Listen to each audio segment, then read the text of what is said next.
M'agradaria que es parlés més el català, perquè així a les escoles es podria parlar, els amics es podrien relacionar sense combinar el castellà i el català.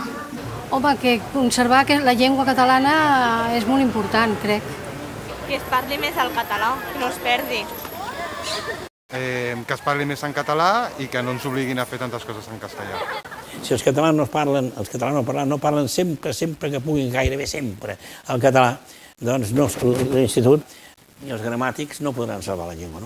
Ens ho juguem allà, però ens ho juguem després amb això, amb la qualitat del país en general i, a més, des d'aquest punt de vista, diguem-ne, de la formació, de la ciència i de la innovació. M'agradaria, a curt termini, que Andorra exercís un paper fonamental de compromís amb la llengua catalana arreu d'Europa, sobretot, que a la franja se reconegués la cooficialitat del català, que el País Valencià, Catalunya i les Balears incrementessin les seves relacions culturals i, sobretot, que se superessin els prejudicis o els cantonalismes de caràcter administratiu, lingüístic, mental, una paraula. Pel que fa a l'institut, a l'esdevenidor immediat, desitjaria, en primer lloc, que fos capaç de mantenir la unitat de la nostra llengua i al mateix temps de promocionar-la i de convertir-la en una llengua científica i en una llengua en futur.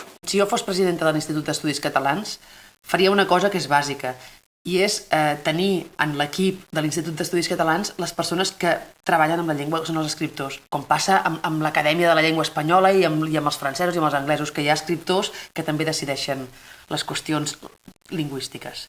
I després m'apujaria el sou, això també. Els meus pares són japonesos i jo vaig viure i néixer a Brasil.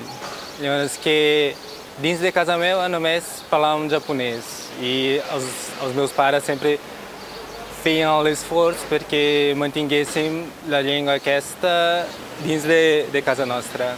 Llavors que per això agraeixo molt la meva mare perquè he après una mica la mentalitat i la manera de viure dels japonesos. Suposo que amb el català passa el mateix. La llengua és com un filtre per entendre la mentalitat de tot un poble. I per això sé la importància que té conservar i aprendre una llengua per mantenir la cultura.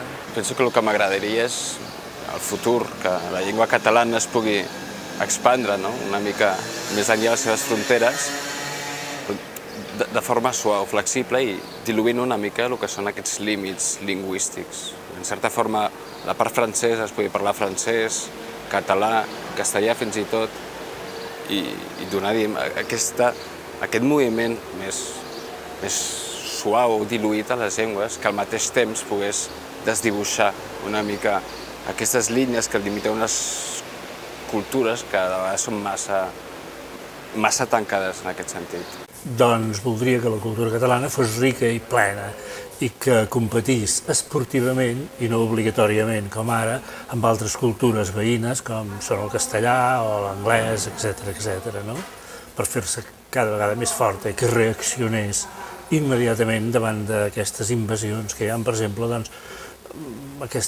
diuen bullying, quan tota la vida a les escoles n'hi ha hagut i n'han dit caps d'esquila o n'han dit tenir tírria, etc., i es deixen portar per totes aquestes qüestions. Això cal reaccionar immediatament.